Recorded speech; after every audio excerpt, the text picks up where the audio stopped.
পরিবারের নিকট তুমি ওসমান গনি, বন্ধু মহলে শরীফ ওসমান, সাহিত্য জগতে সীমান্ত শরীফ, আর কোটি হৃদয়ে তুমি ওসমান হাদি। ওসমান হাদি নামেই ছিলে অধিক সমাদৃত। আমি তোমায় হাদি নামেই ডাকব, কেননা তুমি আমার বন্ধু নও, অকৃত্রিম শত্রু। শত্রুকে কেউ এর চেয়ে বেশি আদরে ডাকে না। আমি ভীষণ হিংসুটে, ভীষণ ঈর্ষা হয় তোমায় দেখলে। তোমার ওই মায়ামাখা মুখখানি নজরে পড়লেই আমার ঈর্ষা হয়। এত মায়া মানুষের চেহারায় কেন থাকবে?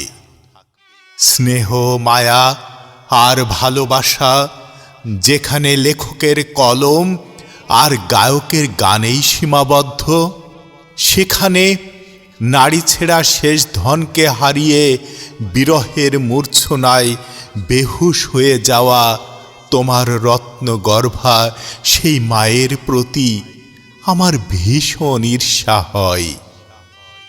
আদর্শের অপমৃত্যুতে সমাজ যেখানে অতল গহ্বরে, সেখানে স্রষ্টার ডাকে নিজে চলে গেলেও সন্তানের মাঝে চির উন্নত আদর্শ রেখে যাওয়া তোমার সেই আদর্শিক পিতার প্রতি আমার বড্ড ঈর্ষা হয়।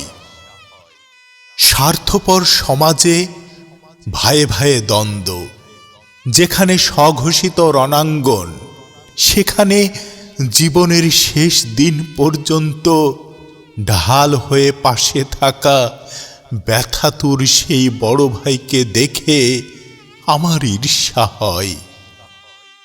ভাইরালের নেশায় নিজেকে উলঙ্গ করতেও যে সমাজের নারীর দ্বিধা নেই, সেখানে প্রিয়তমকে হারানোর ব্যথায় পাথর হয়ে যাওয়া পাগলিটাকে যখন খুঁজে ব্যর্থ হয় সহস্র ক্যামেরার লেন্স, ধর্মকে সর্বাগ্রে রাখা তোমার প্রিয়তমার প্রতি আমার বড্ড ঈর্ষা হয়।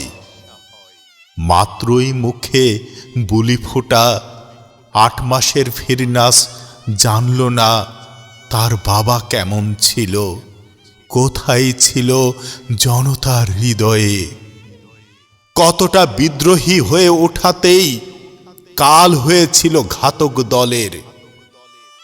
অথচ এই ছোট্ট ফিরনাসই একজন শহীদের সন্তান পরিচয়ে বেড়ে উঠবে। ভিউ ব্যবসা আর রাষ্ট্রীয় সিম্প্যাথি অর্জনে নানা নাটক মঞ্চায়িত দেখা যেখানকার নিত্য ঘটনা, অথচ সদা প্রস্তুত সহযোগিতার হাত বাড়ানো রাষ্ট্রকে প্রত্যাখ্যান করা তোমার ওই পরিবারটাকে দেখে আমার বড্ড ঈর্ষা হয়।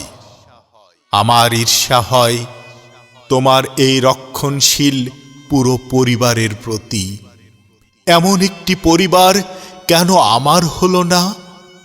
আমি কেন তুমি হলাম না? বড্ড ঈর্ষা হয় তোমার প্রতি।